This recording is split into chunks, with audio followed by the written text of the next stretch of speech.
Cumprimento os irmãos com a paz do Senhor. Cumprimento os irmãos com a paz do Senhor. Quantos estão felizes hoje? Escolha uma pessoa bem bonita do seu lado e dê um sorriso para ela. Isso. Se não tiver ninguém bonito aí, pode olhar para cá e sorrir, ok? Os que trouxeram a Bíblia sem perca de tempo, abram-na comigo agora. O livro do profeta Joel.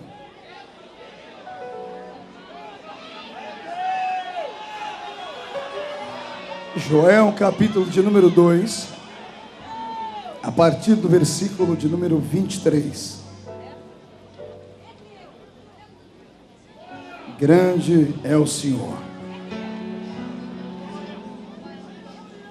Joel, capítulo de número 2, e o versículo de número 23 a seguir. Os que encontraram, digam amém. E quem não encontrou, diga misericórdia. Eu espero você encontrar.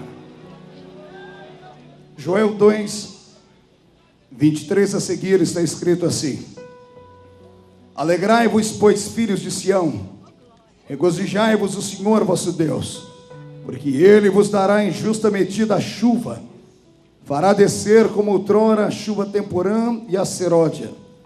As eiras se encherão de trigo, e os lagares transbordarão de vinho e de óleo.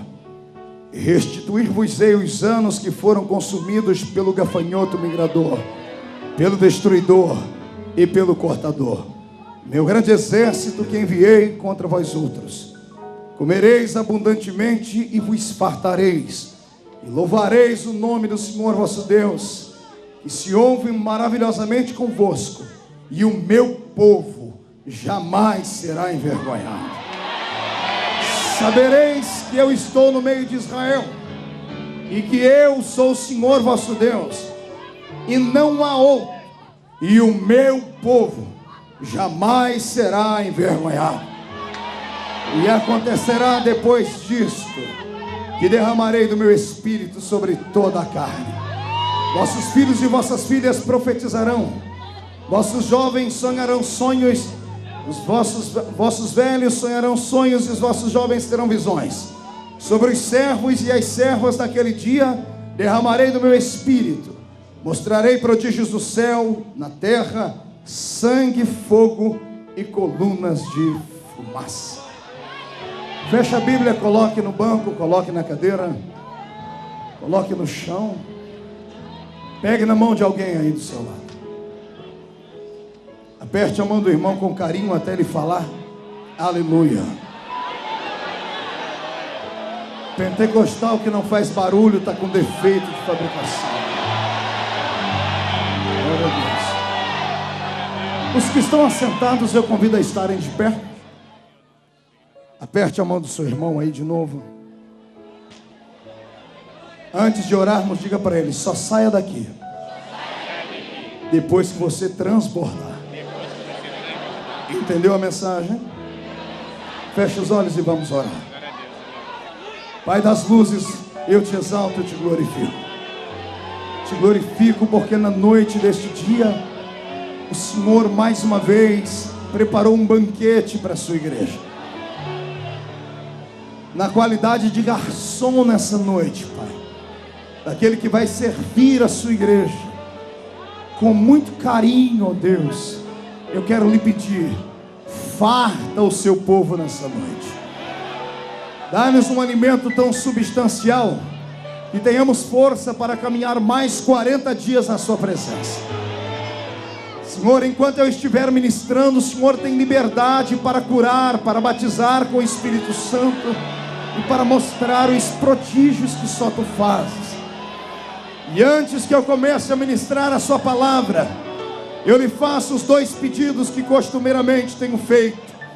O primeiro é que ao redor desta grande igreja, num raio de 5 quilômetros quadrados, onde houver um demônio alojado agora, eu dou a esses demônios 5 segundos para desaparecerem de Nova Iguaçu, porque se não sumirem, serão queimados pelo poder da glória do Senhor que descerá aqui. O segundo pedido a Deus É um pedido de atrevimento espiritual. Se ainda tenho crédito no céu contigo como pregoeiro da sua palavra, abre a porta do seu palácio sobre esta igreja e manda do céu para a terra uma comitiva angelical. Eu quero anjos especiais nesta noite. Quero anjos de fogo, Senhor. Que eles comecem a esparramar brasas tiradas do seu altar. E onde houver um crente batizado com o Espírito Santo, renova ele agora, meu Senhor.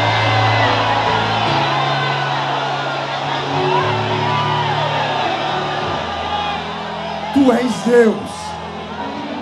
Tu não precisa da minha ajuda para nada. Tu não precisas da minha empolgação para nada. Mostra a sua onipotência, Pai, em nome de Jesus. Amém e amém. Solte a mão do seu irmão, levante um dedo de profeta para cima comigo. Aponte o dedo para o nariz da pessoa que está do seu lado com carinho e respeito e diga para ela: é hoje. Não, diga com mais ênfase: é hoje. É hoje que Deus vai te pegar aqui dentro e você nunca mais será o mesmo. Quem acredita nisso, dê aquele grito de glória e aplauda ao Rei Jesus, porque Ele é. Glória a Deus. Os que podem, tomem o seu assento. Os que não podem, congratulem-se comigo aqui de pés. Amada igreja, noiva do Cordeiro, simpatizantes da fé evangélica, amigos, levitas, pastores, pastoras, companheiros, anjos de Deus que vieram estar conosco, o culto de hoje será um daqueles cultos inesquecíveis. A mensagem de hoje será uma daquelas mensagens que, quando você ouvi-la, jamais sairá do seu coração. Deus hoje vai te colocar de pé. Você não será mais arrastado pelas ruas e becos do sofrimento. O Senhor vai lhe dar autoridade sobre as circunstâncias. Você não vai sair daqui andando, vai sair daqui voando nas asas da revelação de Deus.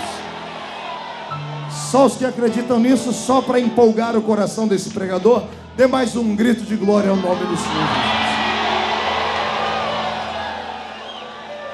Pois bem, vim eu perguntando ao Senhor o que falar para essa igreja. Geralmente eu prego em igrejas onde eu tenho que jogar fogo no povo. Aqui é o contrário, é o povo que joga fogo na gente. Então, geralmente, toda a empolgação que eu levo para os outros lugares, quando eu chego aqui sou surpreendido. Eu acabo ficando empolgado com vocês. Então eu falei: Deus, o que é que tu queres que eu fale com o seu povo hoje? O Senhor disse para mim: filho, hoje é uma noite de cura. Vou levantar a alma dos meus filhos. Vou tratar dos soldados feridos. E eles mais uma vez se levantarão para a batalha. E se os demônios tiverem um pouquinho de inteligência, pelo menos hoje, vão desaparecer do seu caminho, porque senão serão queimados pelo poder da graça de Deus. Pois bem, o tema da mensagem é esse: não serás envergonhado. Diga para o seu irmão: não serás envergonhado. Não, aponte o dedo no nariz dele, profetiza, diga: não serás envergonhado.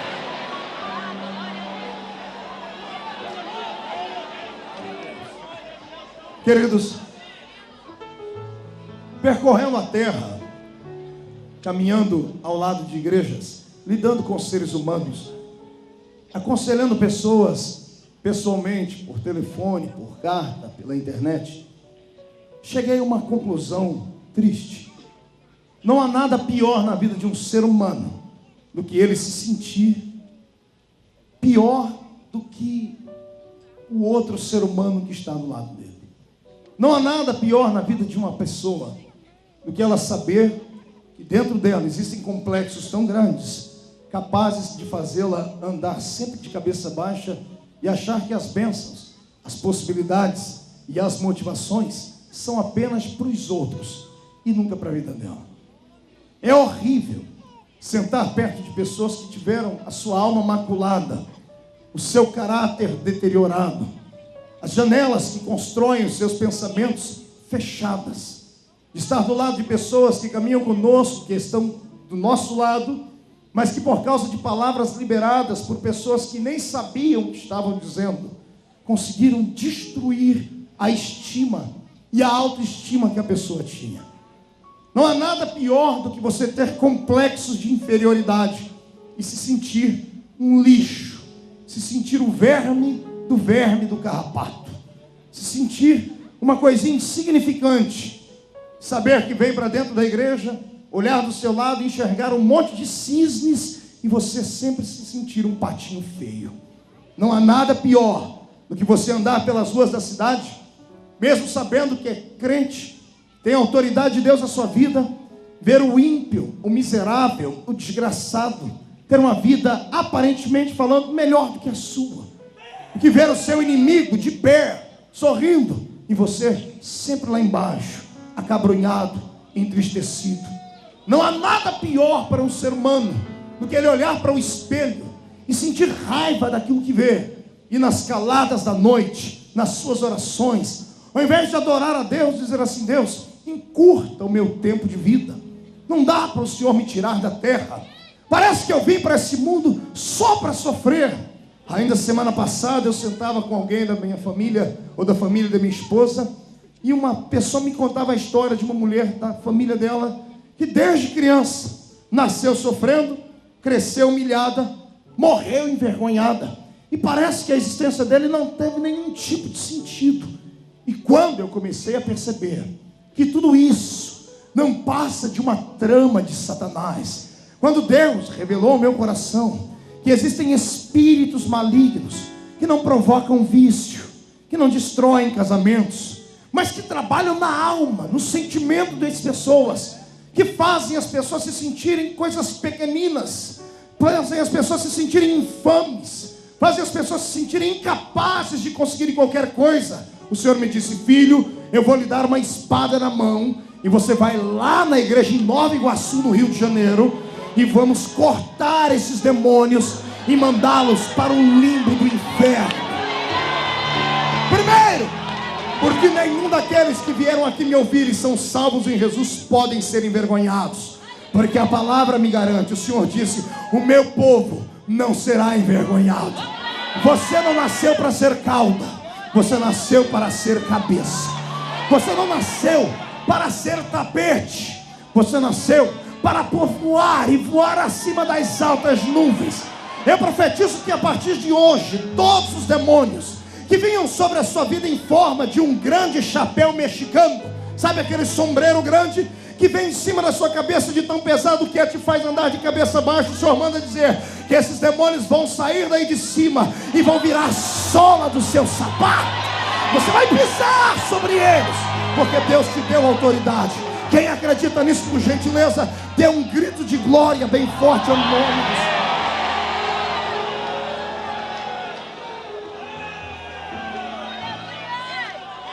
Quando eu entro pelo livro do profeta Joel, eu me arrepio, eu chego a ficar com medo.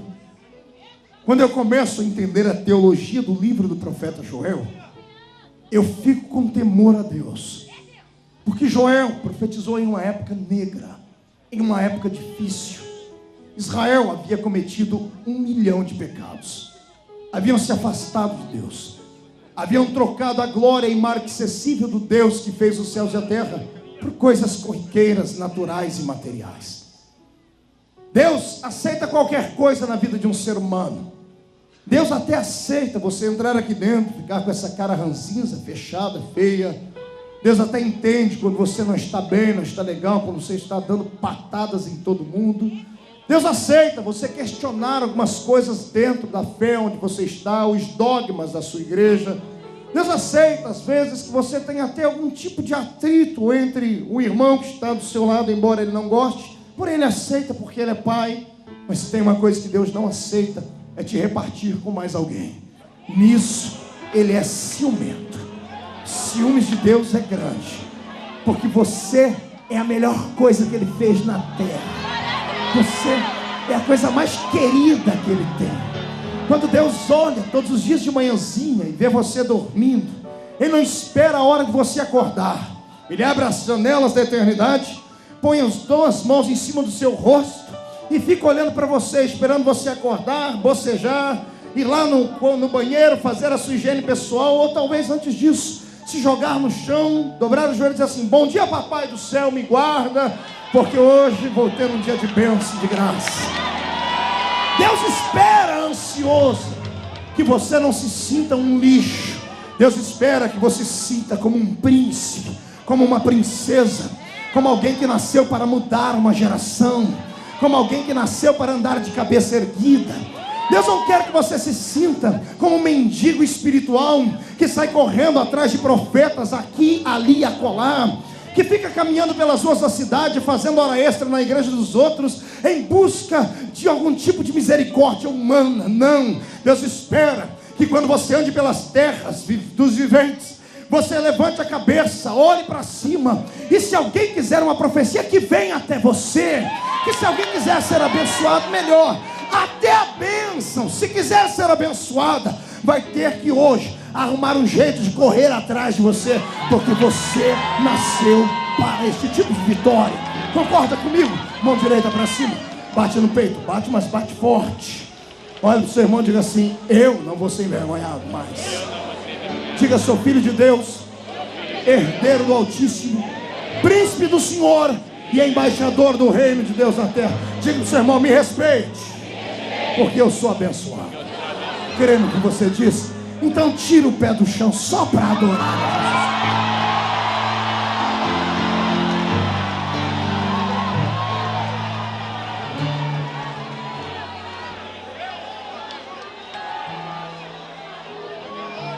Por favor, me entenda.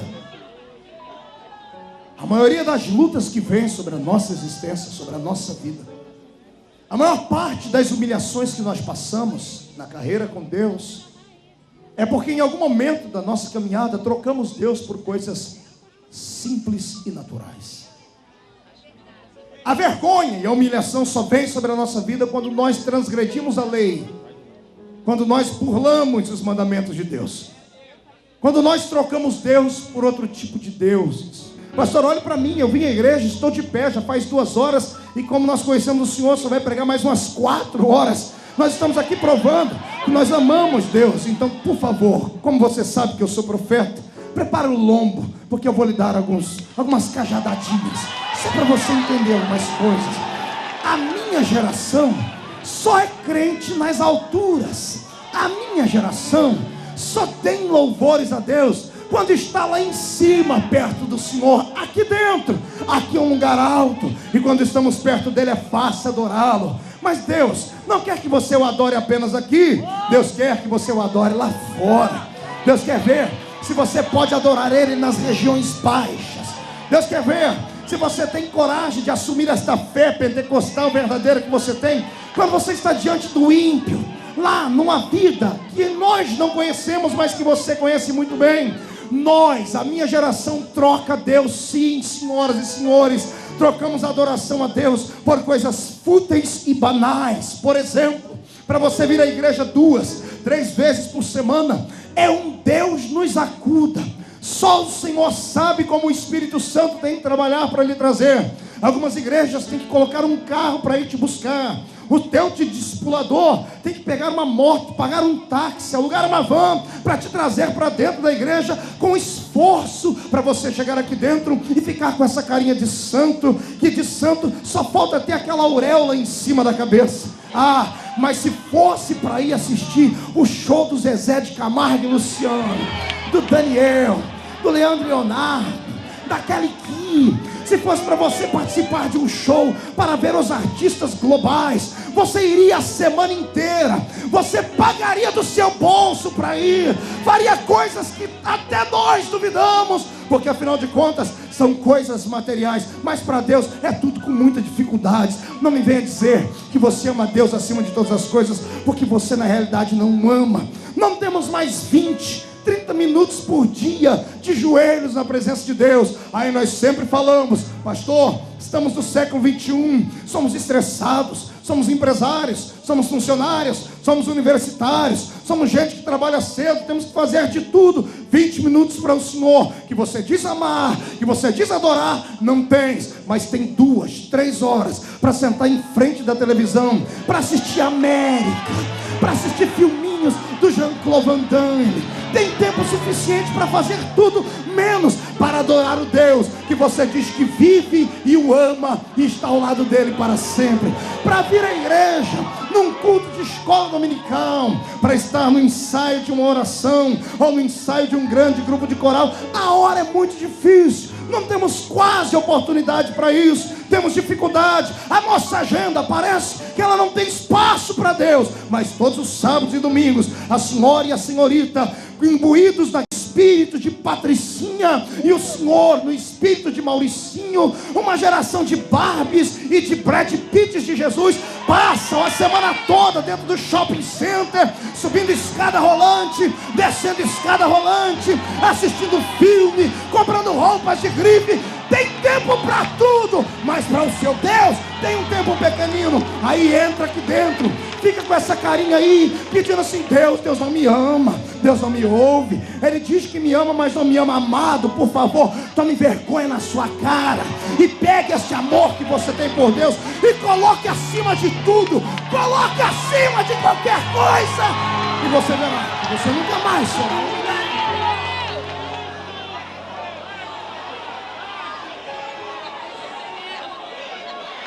Quando Deus estabeleceu a sua aliança com Israel, Ele disse: eu faço promessas. E tem 32 mil promessas aqui neste livro.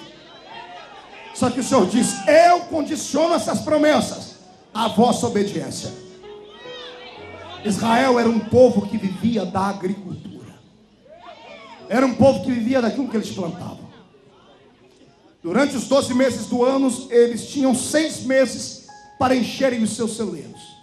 Esses 6 meses se dividiam em 2 tempos: a cega e o verão. A cega compreendia do mês de abril ao mês de junho, 3 meses, onde eles plantavam os cereais na terra, os grãos. Plantavam em abril, esperavam o céu se abrir em chuva, para no mês de junho colherem. E quando colhiam, eles tinham substância e tinham alimento para caminharem com Deus e com a sua vida cotidiana. Quando fracassava a cega, eles dependiam do verão, que começava no mês de julho e até o mês de setembro.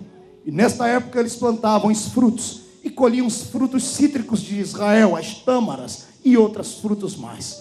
Quando eles conseguiam sobreviver no verão, quando falhava a cega, no verão eles pegavam os frutos e trocavam com as nações vizinhas e arrumavam um jeito de terem alimento por mais 6 meses, até que no próximo ano voltassem a plantar. Eles dependiam então do tempo, dependiam do céu, dependiam de Deus. Mas na caminhada deles, depois de andarem fazendo amizade com alguns povinhos arrogantes, depois de verem a vida dos cananeus, os heveus, os heteus, os girgazeus, depois de conhecerem a história dos filisteus, eles começaram a achar que o Deus deles era uma espécie de Deus brega, era um Deus atrasado, era um Deus vergonhoso, porque nunca se mostrava para eles. E eles queriam um Deus que eles pudessem ver, que pudessem tocar nele, que pudessem sentir ele assim como você sente o irmão que está do seu lado, o seu calor. Eles não queriam um Deus abstrato, um Deus que podia estar em todos os lugares ao mesmo momento, mas raramente se revelava. Então, eles aprenderam com as outras nações, que as outras nações tinham um Deus que cuidava do tempo também. E o nome deste Deus era Baal. Havia várias histórias de Baal. Haviam várias versões para Baal, mas uma delas era esta: um Deus que tinha a chave que abria a chuva. Israel dependia da chuva para sobreviver. Como eles trocaram Deus por Baal, como eles trocaram a comunhão que tinham com Deus por pseudos deuses, pelas suas idolatrias, a minha Bíblia diz que Deus fechou os céus.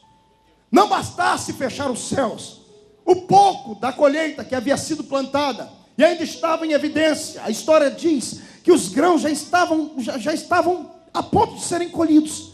Era a época da cega. Eles haviam plantado tudo, estavam esperando que os grãos viessem a granar. E de repente, a minha Bíblia diz que veio uma nuvem de gafanhotos. E era tão negra a nuvem que tapou o sol. E esses gafanhotos levaram tudo que eles haviam plantado embora. Neste momento, ao invés de Israel se humilhar, ao invés de buscarem a presença de Deus, se acotovelavam e diziam assim: não, calma, ainda temos uma esperança.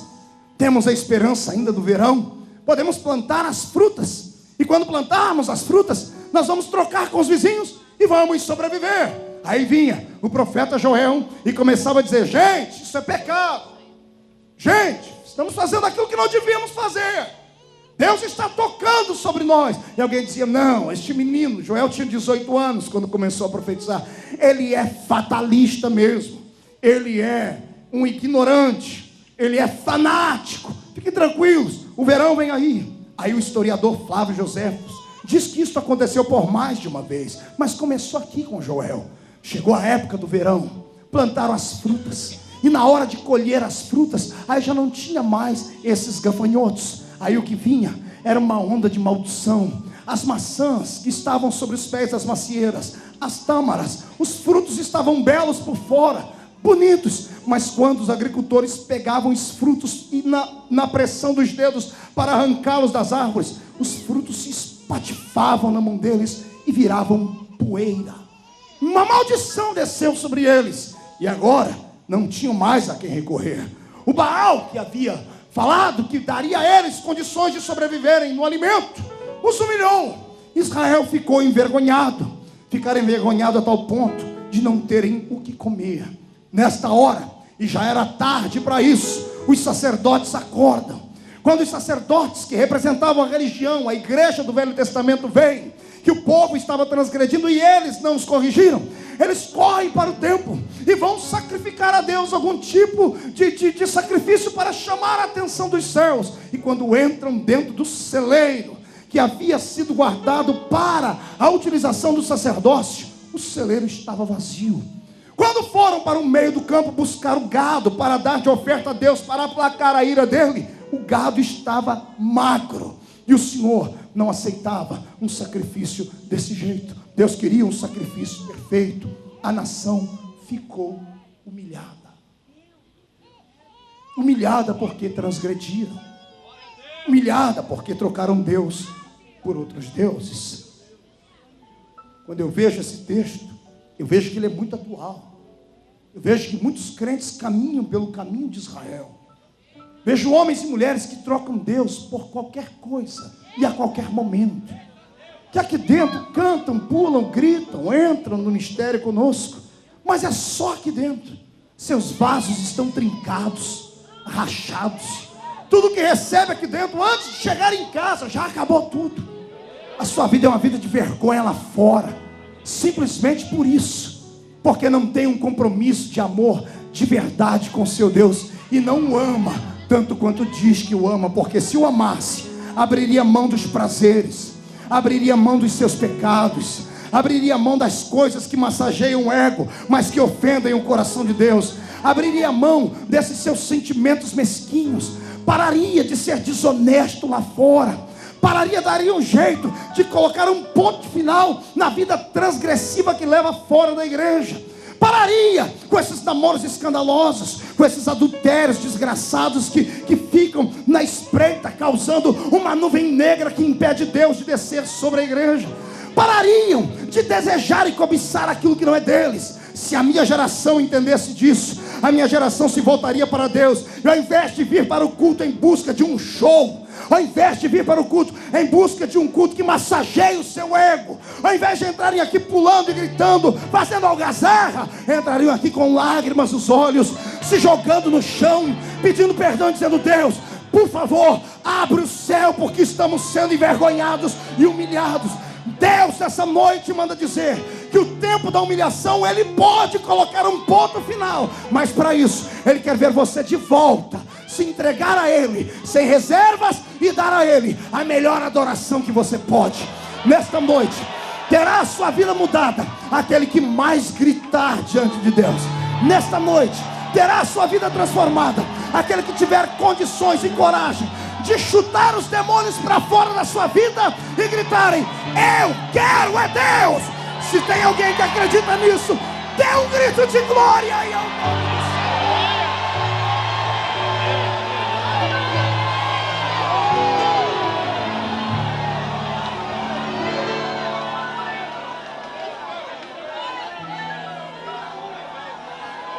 Pergunte para mim, pastor, como eu ponho um ponto final na minha vergonha? Pergunte para mim. Não ouvi. 1, 2, 3.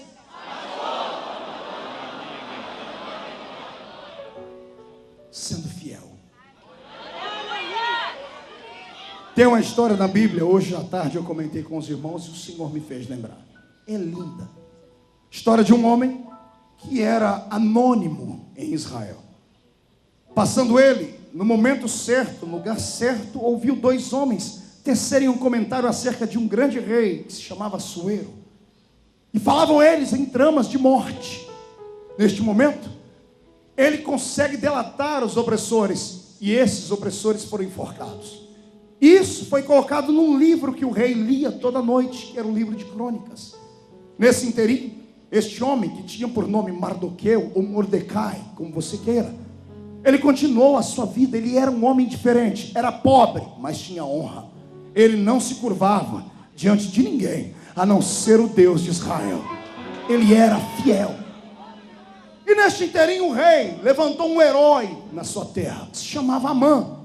Todo mundo conhece a história. E esse Amã, de tanta glória que recebeu do seu rei, achava que era o rei da cocada santa. Achava que era a bala que matou John Kennedy, o único. Quando ele passava, ele queria que todas as pessoas massageassem o ego dele com aplausos, ovacionassem, gritassem, assoviassem, se inclinassem e dizia: ali vai um grande homem. Só que isso acontecia com qualquer um bajulador que não entendia de adoração. Mas quando ele passava perto do meu irmãozinho Mordecai, ou Mardoqueu, Mardoqueu olhava para ele e dizia assim: tu és grande, tu és herói, mas não se compara ao general do meu exército que está lá em cima.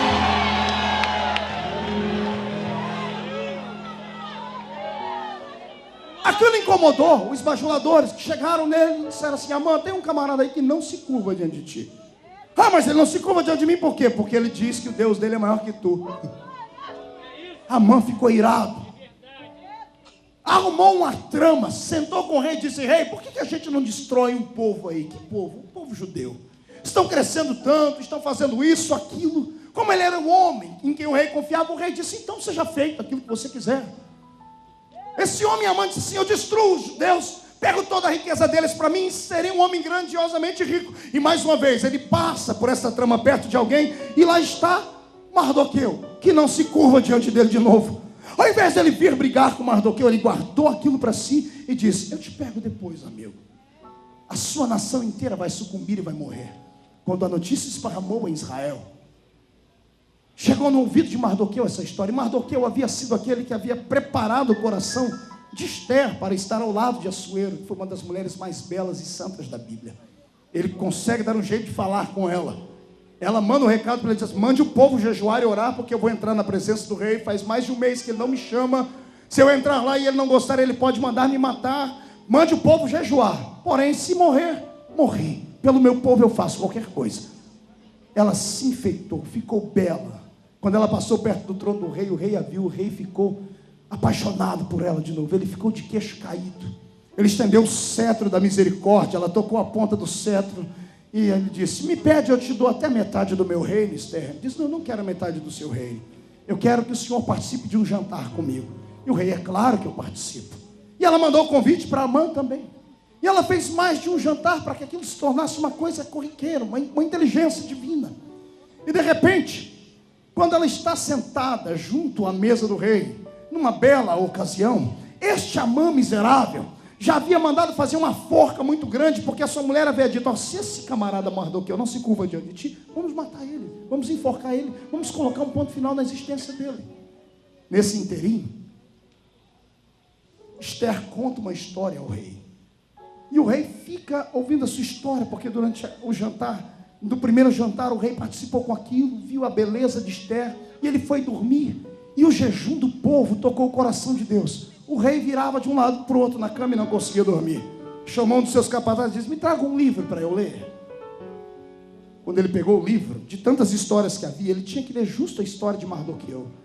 A história de um homem que inibiu a morte do rei. Quando o rei leu o nome de Mardoqueu, ele disse assim: eu fiz alguma coisa por esse homem? E alguém disse: não, o senhor não fez nada por esse homem. Ele livrou o senhor da morte, está anotado no seu livro, mas não fez nada, o senhor nunca fez nada por ele. Estando o rei falando, levantou da sua cama, foi para o seu trono. Quando ele está dentro do seu trono, quem chega apressado para decretar a morte dos judeus definitivamente? Amã. Quando Amã se apresenta diante do rei, o rei grita assim: Amã, o que é que eu tenho que fazer com alguém de quem eu me agrado? O que é que um rei pode fazer com alguém por quem ele se agrada? Amã diz: sou eu esse homem, só pode ser eu. O rei me ama, o rei fala bem de mim, me convida até para jantares. Amã levantou e disse assim: ó rei, o homem de quem o seu coração se agrada tem que ser feito assim com ele. Se eu fosse eu, claro que eu não sou rei, mas se eu fosse, eu faria assim: eu colocaria roupas reais no corpo dele, a sua coroa na cabeça dele, colocaria ele sentado num cavalo bem bonito e colocaria príncipes ou pessoas importantes para puxá-lo no meio da cidade e gritando: assim faz o rei com alguém por quem ele se apaixona e respeita. Os olhinhos de Amã estão brilhando. Ele diz: pronto, vou usar a coroa. Era tudo que ele queria. Pois o rei levanta e diz assim: Amã, então você vai fazer uma coisa. O quê? Tem um rapaz sentado ali na porta, um que não se levantou quando você passou. Amã diz: não pode ser, diz ele. O que tem? O que o senhor quer que eu faça? Aquele rapaz chama-se Mardoqueu. Ele me livrou da morte um dia. Como ele é fiel, coloque a minha coroa na cabeça dele. Coloque a minha roupa no corpo dele. Sente ele no dorso de um cavalo. Arraste ele pela cidade e grite: assim faz o rei com quem ele se agrada.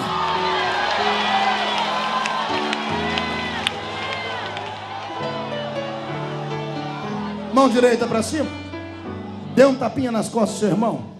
E diga para o seu irmão assim: e só de lambuja a forca feita para ti, fique tranquilo, quem fez para ti será enforcado nela.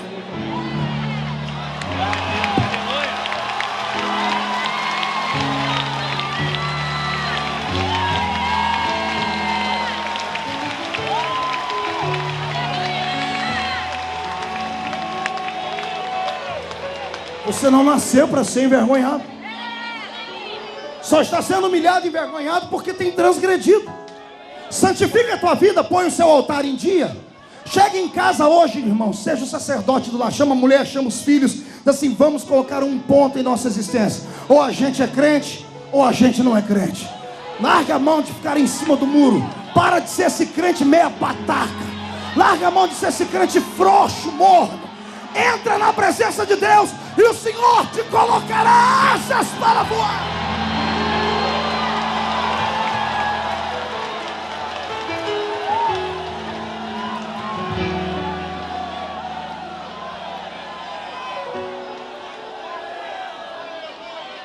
Muitas vezes, isso é importante. Alguns entre nós, não conseguindo conviver com complexos, com acusações e vergonhas, omitem diante dos homens que são crentes. Tem vergonha de assumir a sua fé. Tem gente aqui dentro, pasme você, trabalha no mesmo trabalho há mais de 15 anos e ninguém sabe que ele é crente. Antigamente, pelo menos, a aparência mostrava que era crente. Agora nem a aparência mostra mais. Então, é difícil detectar um crente hoje, porque alguns têm vergonha por causa da sua fé. Olhe para o seu irmão e diga assim: não se envergonhe da sua fé. Diga: porque se tentarem te humilhar por causa da sua fé, serão mortos, porque você não será envergonhado. Segundo o livro dos Reis, Israel está passando fome de novo. O céu está fechado. O rei está desesperado, andando de um lado para o outro. Passa perto de um muro e escuta uma conversa do lado do muro. Duas mulheres estão se falando. Não, eu matei meu filho ontem, hoje é o seu. O rei olha do outro lado do muro e diz: o que está acontecendo? Uma chorando diz: ontem eu matei meu filho para a gente comer. E essa agora não quer matar o dela, porque ela prometeu que ia matar. O rei ficou tão desesperado. E ao invés de aplicar a ira de Deus sobre o coração dele, reconhecer o pecado dele, sabe o que ele fez? Ele mandou chamar Eliseu. Ele disse assim: amanhã, por estas horas, esse profeta de Deus vai estar morto. Porque Eliseu representava a religião. Ele achava que a maldição que havia vindo era por causa da religião. Tentou humilhar Eliseu, tentou envergonhar diante dos seus príncipes, dizendo: ele vai morrer. E tinha algumas pessoas que estavam do lado do rei que apoiavam essa história. Pois chamaram Eliseu. Eliseu chegou diante do rei e disse: por que o senhor está bravo? O povo está morrendo de fome, e eu sei que o céu só se fecha quando um profeta ora ou quando um profeta não ora. Eu te respeito, mas vou ter que te matar, porque senão eu tenho que mostrar aos homens o motivo do nosso sofrimento. Eliseu, imagina, eu penso comigo: me envergonhar? Por causa da minha fé? De jeito nenhum. Rei, olhe para cá. Amanhã, ao invés do senhor fazer o meu sepultamento por esses horários, como o senhor disse, por esse mesmo horário amanhã vai ter comida em Israel a preço de banana. Israel será enriquecido amanhã, e o nome do Senhor será glorificado.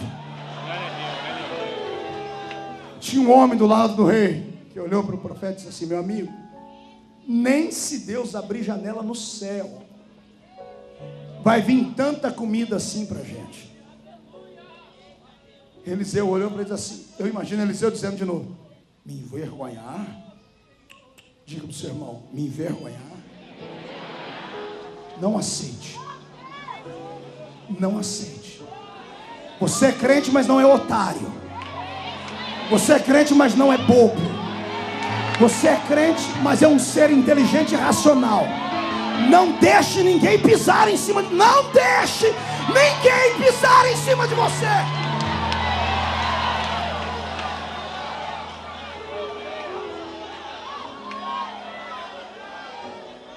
Eliseu olhou para o camarada e disse: como é que é, meu amigo? Nem se Deus abrir janela no céu terá comida, tanta comida e tão barata assim. Eliseu olhou para ele e disse: você vai ver com os olhos, mas não vai comer.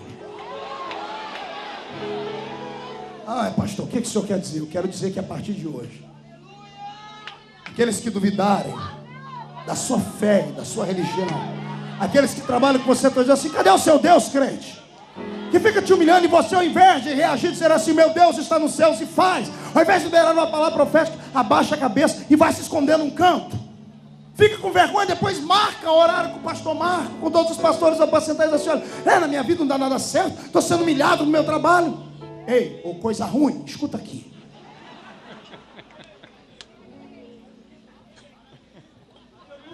Só não profetiza a morte, mas diga para a pessoa: conta os dias e você vai ver. Você vai ver. Não nascestes para ser envergonhado. Você não nasceu para ser envergonhado. Você nasceu para andar em carruagens com Deus. Eu profetizo em nome do Senhor Jesus que aqueles que hoje te humilham, amanhã vão desejar ter a vida que você vai ter. Vão ter que se curvar, porque Deus vai lhe dar.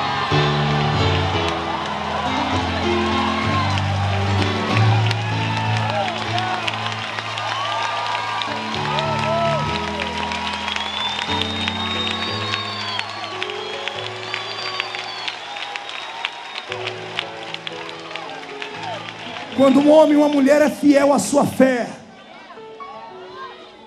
Deus move céus e terra para não deixá-lo envergonhar. Olhe para cá. Eliseu profetizou. Israel estava passando fome porque ao redor de Israel havia sido fechados os muros e havia um exército gigantesco do lado de fora. O exército queria vencer Israel e tomar a cidade pela paciência. Conseguiram desvirtuar o leito do rio. Israel estava com sede e não tinha comida lá dentro. Por isso as pessoas estavam matando os filhos para comer. Nenhum soldado tinha condições físicas de sair para a batalha porque não tinha comida. O exército inimigo estava do lado de fora, esperando Israel abrir os portões, se entregarem e serem dizimados. Eu imagino os soldados do exército inimigo jogando dominó, comendo seus frangos, enchendo a boca de gordura, bebendo seus odres de vinho e dizendo assim: vamos envergonhar aquele povo. Olha o que o meu Deus fez. O meu Deus arruma 4 super-heróis.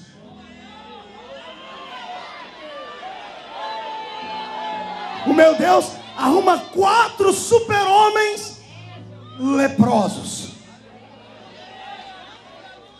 Como é que é, pastor? Diga para o seu irmão: 4 homens leprosos. Eu preciso de 3 aqui do meu lado agora. Rápido, rápido. 3, 1. Cadê o segundo? 2. Cadê o terceiro? Rápido. 3, pronto, aqui. Vocês 3 fiquem aqui, um do lado do outro. E eu sou o 4. 4 super-homens. Diga para o seu irmão, só cochichando o nome dele: leprosos. Sabe que era um cara leproso? Fica aí. Imagine uma reunião de leprosos. Não sei se você é da minha época. Se for da minha época, você deve ter assistido aquele filme o clipe do Michael Jackson, quando ele dançava a música Thriller, que tinha uns monstros caindo aos pedaços. 4 daquele jeito. Os 4 leprosos ficavam juntos, porque ninguém ficava perto deles. Eles andavam, além de andar de mão dada, porque um tinha que andar perto do outro junto mesmo. Onde eles entravam gritando assim: imundos, sujos, doentes, sujos. E todo mundo ia abrindo espaço e saindo. Enquanto todo mundo tinha comida, ignoravam eles, porque eles eram a escória. Agora, está todo mundo morrendo de fome, ficou tudo igual. Ninguém nem se importava com eles, porque um olhar para o outro: a gente vai morrer de qualquer jeito. Aí os 4 leprosos, um teve uma ideia brilhante. A barriga, o estômago estava lá nas costas. Coitado, não tinha uma solitária na barriga, tinha uma comunitária.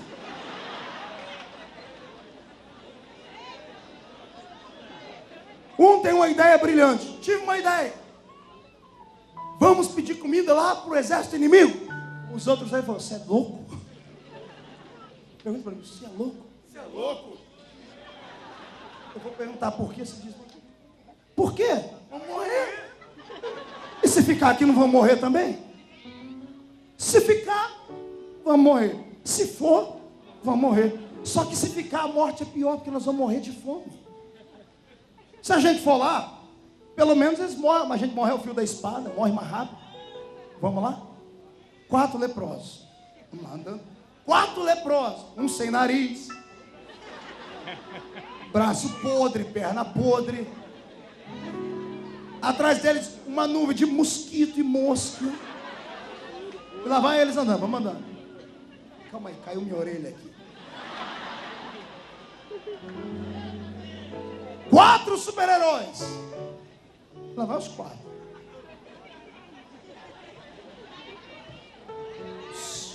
Fique aqui.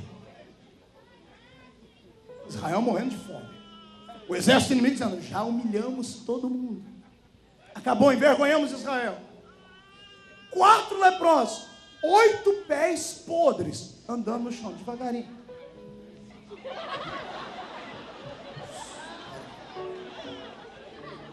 O exército inimigo está lá, gordos, esperando um momento para destruir Israel.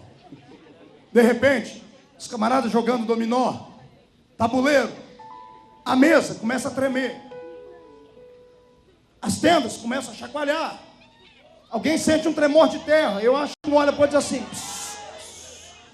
Alguém olha e pode dizer: o que está acontecendo? Está tendo um terremoto aqui? Não, mas a terra está tremendo. O que era especialista em guerra fez assim: segura aí.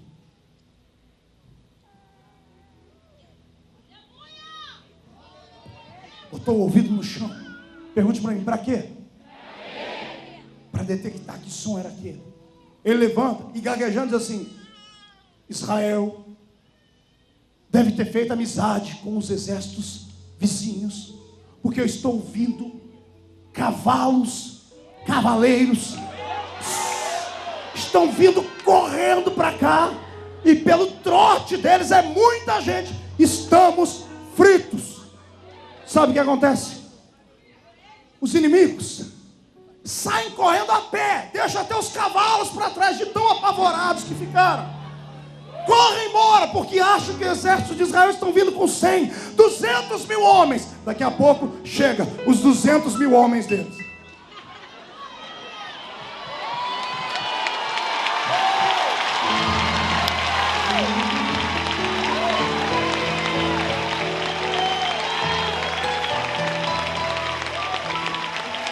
Deus moverá céus e terra para provar ao ímpio, para provar aquele seu inimigo, para provar ao seu patrão, para provar aos seus parentes que você não é louco, que você é um servo do Deus vivo. Eu profetizo que Deus hoje levanta uma legião de anjos para te acompanhar, para que todos saibam que tu és filho do Deus Altíssimo.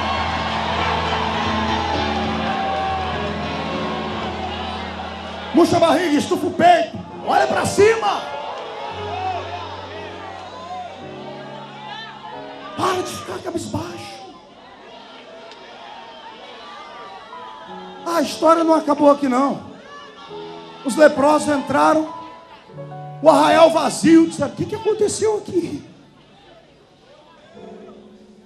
Quando viram a comida, comeram até lambuzar todos os dedos. Olharam um para o outro dizendo: e agora o que a gente faz? Vamos lá em Israel falar para eles: tem comida aqui. Você acha que alguém vai acreditar na gente? Rapaz, a gente vai voltar com a pança cheia, uns pedaços de carne na mão. Se eles não acreditar, o problema é deles. Vamos lá. Voltaram os 4 para Israel, abriram os portões, e os 4 leprosos envergonhados, que tinham que entrar dentro de Israel gritando que eram imundos, se transformam em salvadores. E diz assim: lá no arraial dos nossos inimigos não tem ninguém, fugiram todos. A comida está lá gratuita para todo mundo. A notícia esparrama rápido.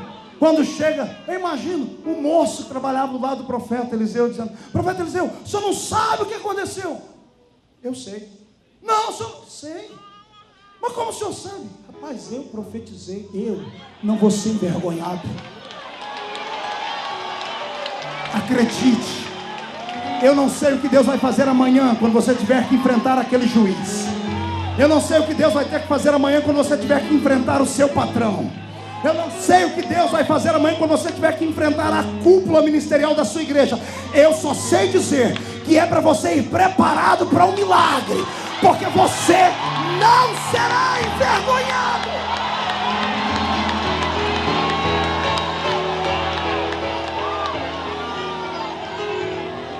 O moço que segurava no braço do rei, que olhou para Eliseu e disse assim: olha, nem se Deus abrir janela no céu, correu com o povo para ver. Curioso. Chegou lá, não teve coragem de entrar, ficou na porta olhando. E quando o povo viu que tinha comida mesmo, ele viu a comida e não teve nem a oportunidade de dar uma mordida, nem numa maçã.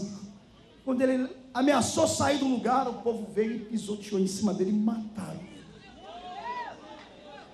Tudo porque um homem religioso na sua fé ousou acreditar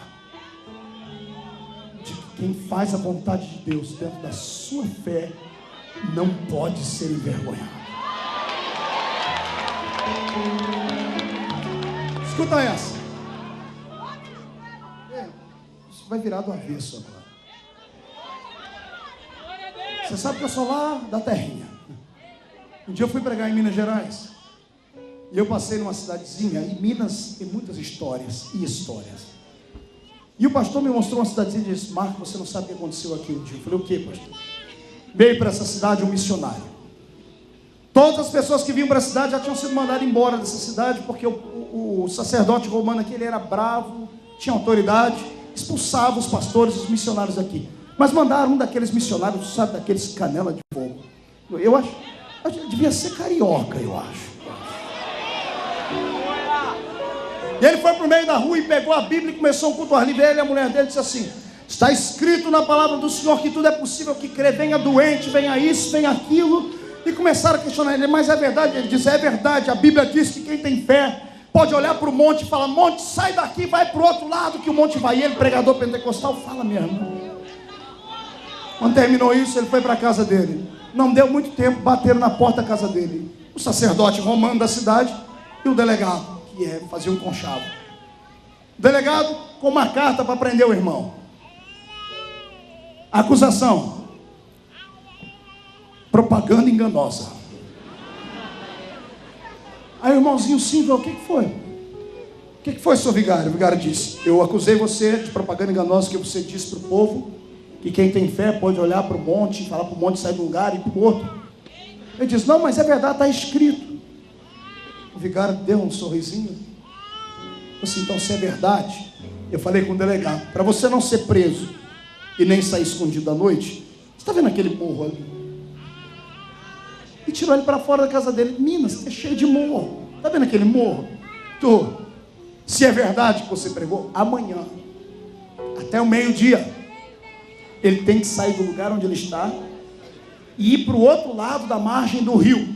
Feito? O vigário saiu rindo, o delegado também, virou chacota, virou motivo de risada. O irmão entrou para dentro de casa, fechou a porta, entrou dentro no quarto, abriu o guarda-roupa, começou a juntar as roupas jogadas na mala. E a mulher dele falou: o que foi, homem? Ô, filha, estamos fritos. Por quê? Ai, os homens querem que o monte saia do outro lado. Ela olhou para ele: seu cabra frouxo, você não pregou? Eu preguei, mas se você pregou e está escrito, Deus vai fazer.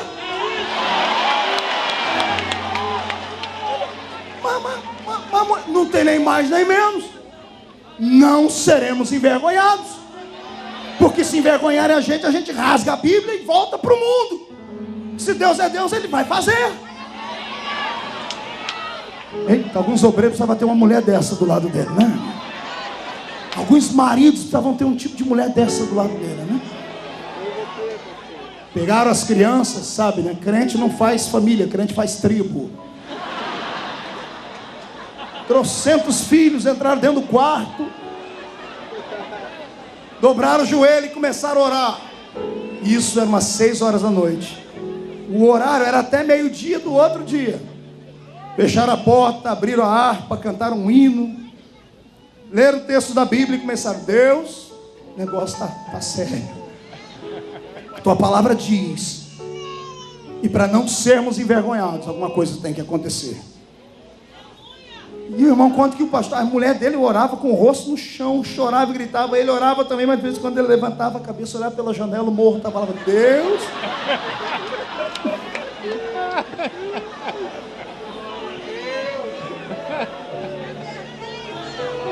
Ai, Jesus. A história que contam é a seguinte: que depois das 8 da noite, já faziam 2 horas que estavam orando, 9 horas, 10 horas da noite, o tempo fechou na cidade. E começou um temporal, uma ventania, e uma chuva como há anos não tinha. Mas era uma chuva tão forte que a casa das pessoas começaram a ser chacoalhadas. Árvores foram arrancadas do chão, seguros. Casas ficaram destelhadas, houve quase um colapso na cidade. E as águas do rio foram se avolumando e ficaram violentas. Como se avolumaram e ficaram violentas, começaram a bater naquele morro. E cada vez que batia, arrancava pedaços de terra. E o barro boiava por cima das águas. E ia parando do outro lado. Só que enquanto isso, enquanto o morro ia diminuindo, a cidade ia sendo devastada. O vigário e o delegado, quando viram aquilo, sentiram temor, entenderam que estava acontecendo alguma coisa. A oração, a resposta era até meio-dia do outro dia. Era 11 horas da noite, estava batendo na porta da casa do irmão, batendo e ninguém parava, porque eles estavam gritando lá dentro, orando, pedindo a Deus. Aí quando o irmãozinho olhou, falou, viu que alguma coisa está acontecendo aí, falou: Deus, então vai até o fim agora, pai.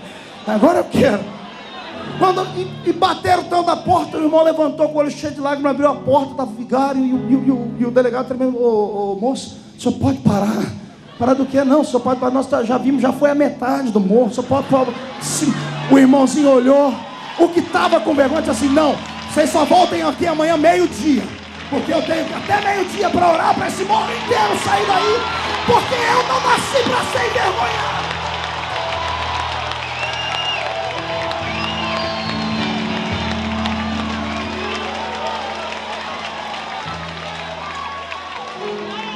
Você crê em milagre?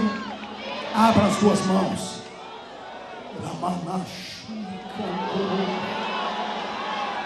Eu sei que os intelectuais têm dificuldade em crer no que eu estou pregando. Sei que os carnais também têm. Mas eu estou me lixando para eles. O meu alvo é você que está sendo envergonhado e humilhado. Eu profetizo que repousa sobre a sua mão agora a unção que vai te exaltar. Deus manda dizer: tu sai do chão e vai voar. Vai voar. Recebe a unção que te tira do estado de humilhação para ser exaltado. Recebe agora.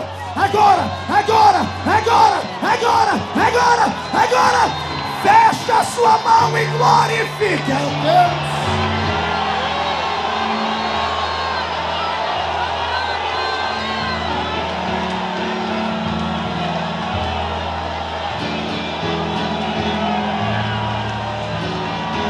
Não nasceste para ser envergonhado.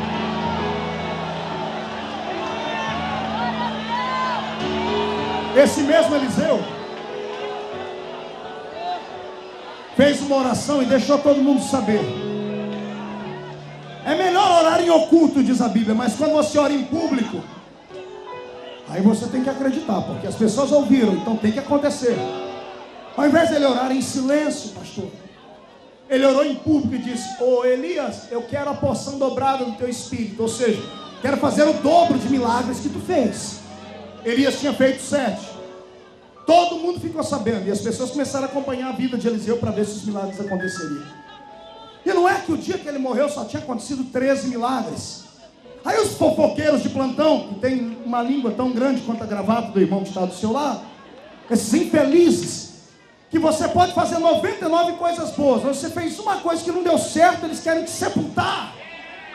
Esparramaram Israel. Ele não era homem de Deus, porque Deus não ouviu a oração dele. Ele pediu porção dobrada, só teve 13 milagres. Ele já está até morto. Nem depois de morto Deus vai deixar alguém te envergonhar. Teve uma batalha no campo onde Eliseu foi sepultado. Atingiram um soldado com ferido de morte. Ele caiu morto. Quando ele caiu, caiu dentro da cova de Eliseu. Eliseu já estava lá no paraíso, tomando chá com Abraão, conversando. Estava nem aí com as pessoas. Mas aqui embaixo o diabo usava. Deus não ouviu ele. É uma vergonha. Profeta, cadê os milagres? Amado, pois o morto encostou nos ossos de Eliseu. E Deus, para não deixar ele envergonhado, ressuscitou o homem lá dentro da sepultura. E está escrito na Bíblia, para que se cumprisse que porção dobrada haveria sobre ele. O Deus que te chamou não te deixará envergonhado. Recebe esta palavra.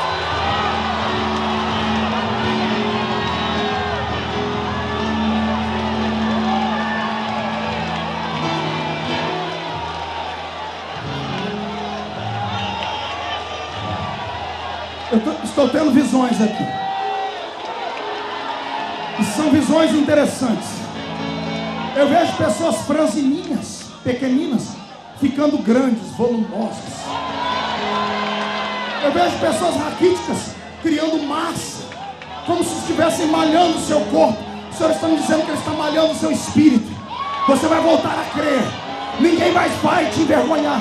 Deus manda dizer que a mesa no deserto já está preparada. Ele vai te alimentar na presença dos seus inimigos.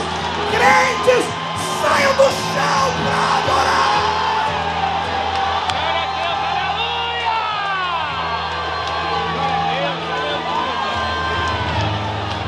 Olhe para mim.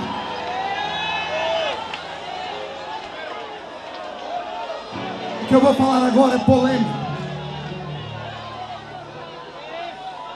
Se há uma promessa de Deus na sua família, Não interessa o que aconteça no meio da trajetória, Deus não deixará a sua família envergonhada. Tem um moço na Bíblia, e quando tinha 5 anos de idade, ouviu notícias de que o avô havia se matado e o pai estava assassinado. Entraram na casa dele para matar.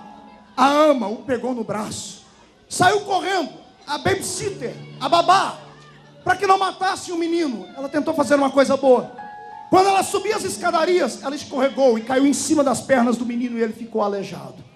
O nome dele era Mefibosete. Diga para o seu irmão: Mefibosete. Diga: um aleijado.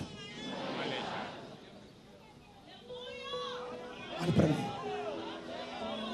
O que tem de gente que está aleijado no ministério, na sua família, na vida financeira, e se sente envergonhado. Seu nome foi riscado de tudo, está abandonado, vive enclausurado por causa das vergonhas. Porque tem de gente aqui dentro que já pregou, já profetizou, escorregou, teve um deslize. Deus até o colocou de pé, mas todo mundo aponta o dedo e diz: não, você vai continuar sendo aleijado para o resto da vida. A palavra de Deus nessa noite é essa: não serás envergonhado. Um dia Davi está sentado no trono. Rei, deu uma saudade no peito dele do seu melhor amigo, Jonatas. Eu imagino os olhos do rei lacrimejando.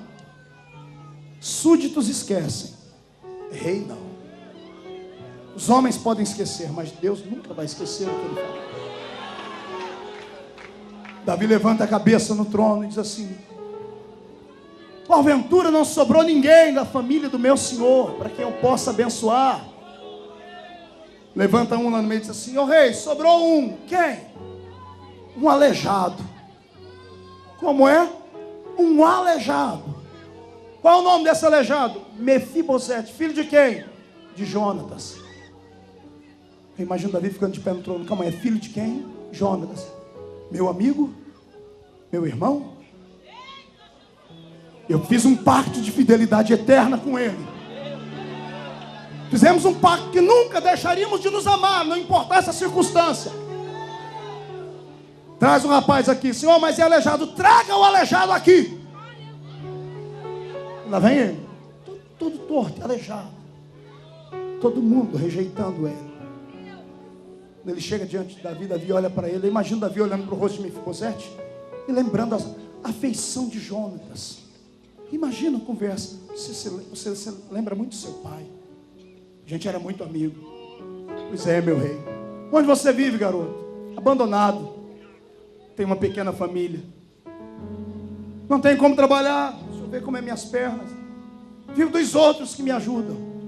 O rei se compadeceu dele. O rei chamou alguém e disse assim: olha, vem cá.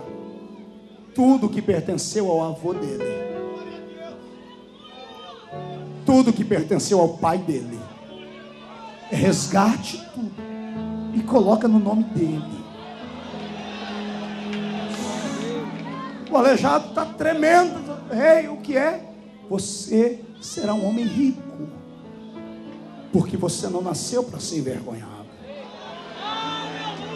Mas rei, eu te agradeço. Não, não é só isso. O que é? Todos os dias de manhã, na hora do café da manhã, eu quero você aqui. Você vai tomar café da manhã comigo, do meu lado. Os homens que tinham pernas boas, que eram súditos de Davi, olhavam: mas o que o rei viu nesse aleijado? Eles não entendiam, e ninguém pode entender o que Deus vê na sua vida. Tem gente aqui dentro que, se eu fosse Deus e conhecesse a sua história como Deus conhece, eu já teria te matado. Aliás, até eu. Tem vezes que eu olho para a minha vida, para a minha atitude, dá vontade de eu mesmo quebrar o meu pescoço. Eu não sei o que foi que Deus viu na gente, mas Ele viu alguma coisa. Eu vou te contar uma coisa agora, que talvez você já tenha ouvido, mas tenha esquecido. Você não acha que é muito estranho você... Olhe para a cara do irmão que está do seu lado, olhe para ele. Olhe para o outro. Dê uma voltinha, dê uma voltinha. Você não acha muito estranho que esse homem, essa mulher que está do seu lado, com esse cabelo ruim igual o meu. É sério. O perfume já está vencido. Você não há... Ei, você já se olhou no espelho? Você não acha que é muito estranho você ser uma criatura, entre aspas, tão simples e pequenina, e o diabo fazer de tudo para te matar? Por que é que você acha que o diabo quer acabar com você, sendo você tão pequenino assim?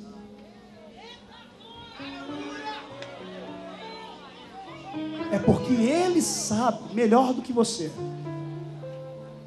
que quando você começar a acreditar nas palavras que são pregadas e levar uma vida direita, por menor que você seja, Deus te levantará para fechar as portas do inferno. As pessoas te olham de cima para baixo e veem apenas um pedaço de carne. O diabo olha para você e vê alguém que pode ser usado a partir de amanhã como uma bomba atômica no inferno.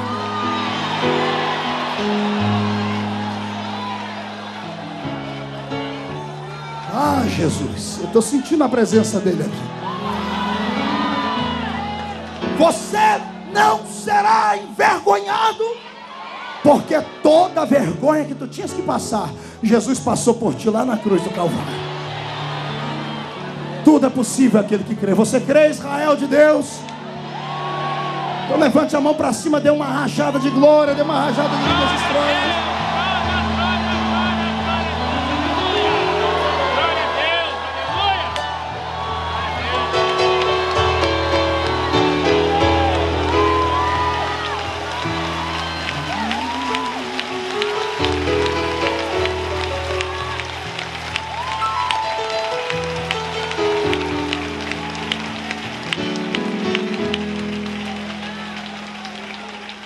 Se tiver alguém entre nós essa noite que está sendo humilhado e envergonhado porque transgrediu, ainda há tempo para recuperar. Pastor, não tem não. Para mim não tem. Não, pastor. Cortaram as minhas tranças. Eu brinquei demais. Eu perdi as minhas forças. Você já leu a história de Sansão a fundo? Sabe no que transformaram Sansão? Num jumento. Aquele serviço que colocaram Sansão para empurrar a moinha, para triturar o milho, a cevada e o trigo, era serviço de jumentos. Animais de carga, amarrados ali, faziam a moinha rodar. Quando prenderam Sansão e cegaram os olhos dele, botaram ele amarrado ali, era ele que empurrava.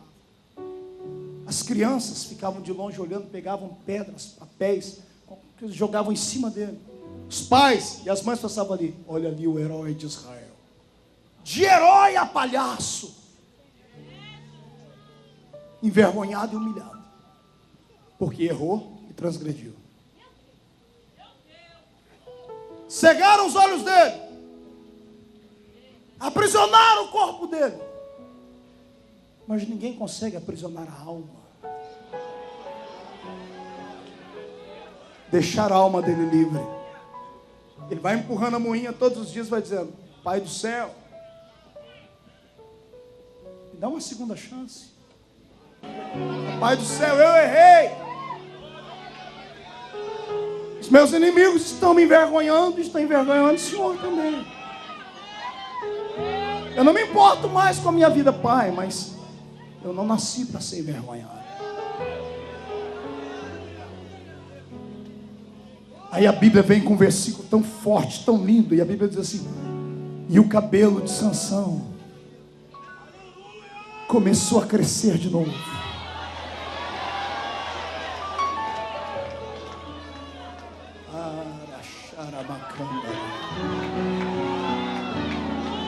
Dá para nascer um barbeiro do inferno, um cabeleireiro nos quintos dos infernos, com uma máquina ou uma tesoura capaz de cortar para sempre as promessas de Deus na sua vida. Dá para nascer um. O Senhor manda dizer que o seu cabelo começa a crescer de novo. Não. Não é para você sair da terra mesmo. O Senhor manda dizer que você não nasceu para ser envergonhado.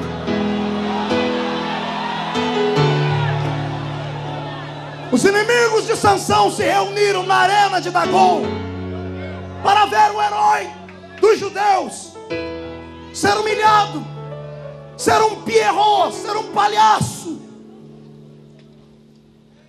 Acorrentaram ele, levaram ele para o centro da arena. Milhares de filisteus estão ali debochando, rindo, olhando para aqueles assim: ali está a vergonha de Israel. E um menino guiando Sansão. E de repente Sansão sente, creio eu, um arrepio no corpo.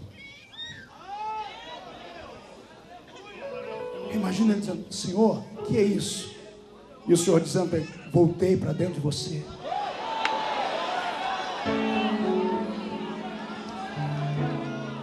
Como é, Senhor? Você não nasceu para ser envergonhado. Seu cabelo cresceu. Escute, Sansão, a risada dos seus inimigos. Ouviu?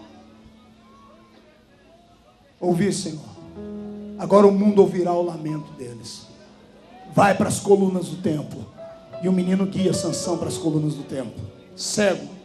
Ele tateia as colunas do templo. E todo mundo está rindo dele. Estão humilhando, estão debochando dele. Quando ele coloca as mãos naquela coluna, ele faz uma oração: Deus dos meus pais, eu te honro, porque ninguém pode me envergonhar. Quando ele empurrou aquelas colunas, todos os inimigos, eu disse todos, diga para o seu irmão: todos. Diga: não foi um terço, nem um meio. Diga: todos os inimigos que riram, que debocharam, caíram mortos naquele dia. E o nome de Sansão permanece na história como alguém que não nasceu para ser envergonhado. Meu Deus está escrevendo o seu nome na história de novo. Recebe, Sansão, recebe força. Não tem Dalila, não tem leão, não tem favo de mel, não tem humilhação que vá te fazer permanecer na masmorra. Quem nasceu para ser rei nunca perde a majestade.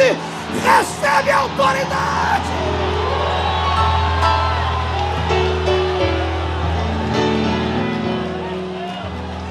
Agarre o braço do seu irmão.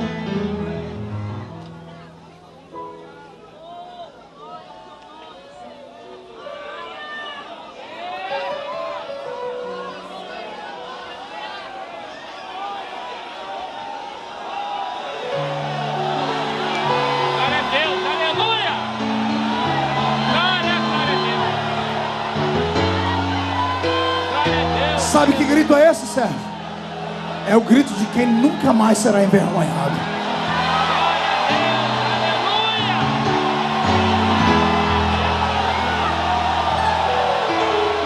Cassiane, quem disse que alguém pode te envergonhar?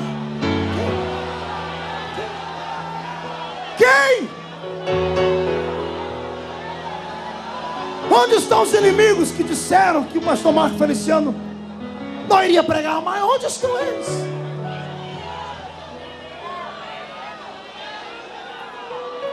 Onde estão os demônios que fazem festa com você quando está lá fora? Eu quero saber onde estão eles agora. Seus espíritos desencarnados e sujos, vocês não têm autoridade sobre os que estão aqui. Todos os que estão aqui nasceram para a vitória.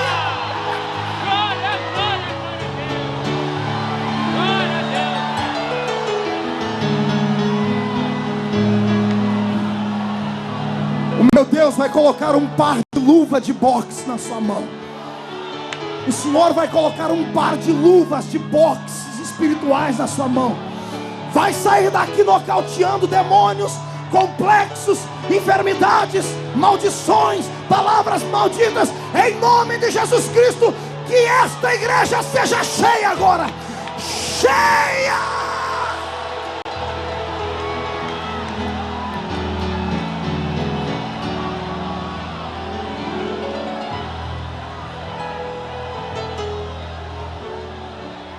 Olhos fechados.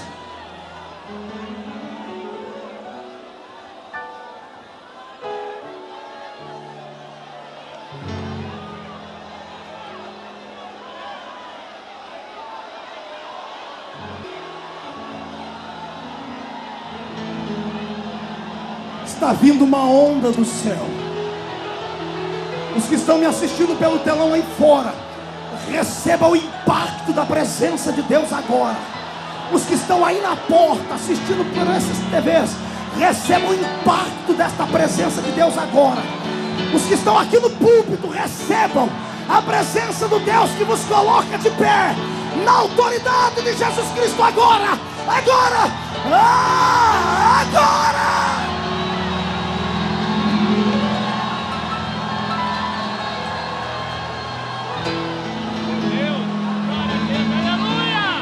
Alegrai-vos, filhos de Sião, regozijai-vos do Senhor vosso Deus, porque Ele vos dará em justa medida a chuva, fará descer como outrora a chuva temporã e a serôdia, as eiras se encherão de trigo, os lagares transbordarão de vinho e de óleo. Restituir-vos-ei os anos que foram consumidos pelo gafanhoto.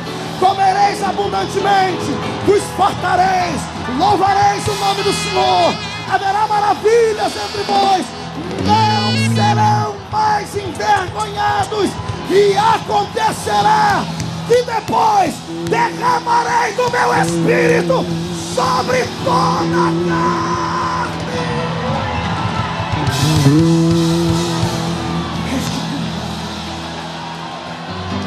Pegue no braço do seu irmão.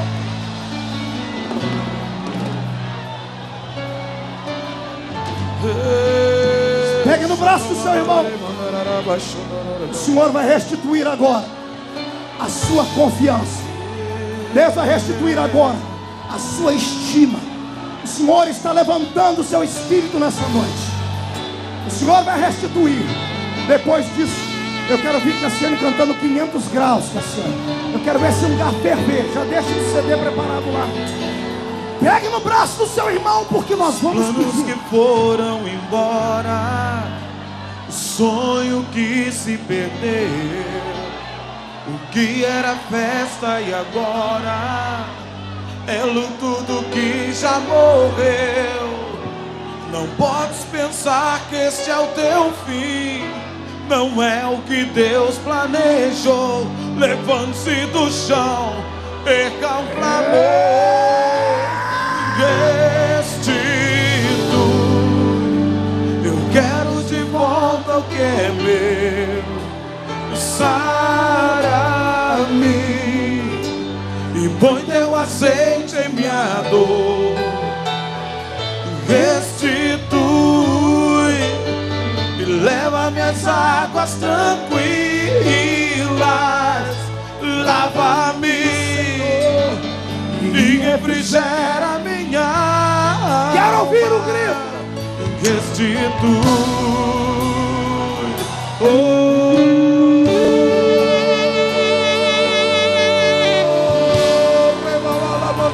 portas estão se abrindo.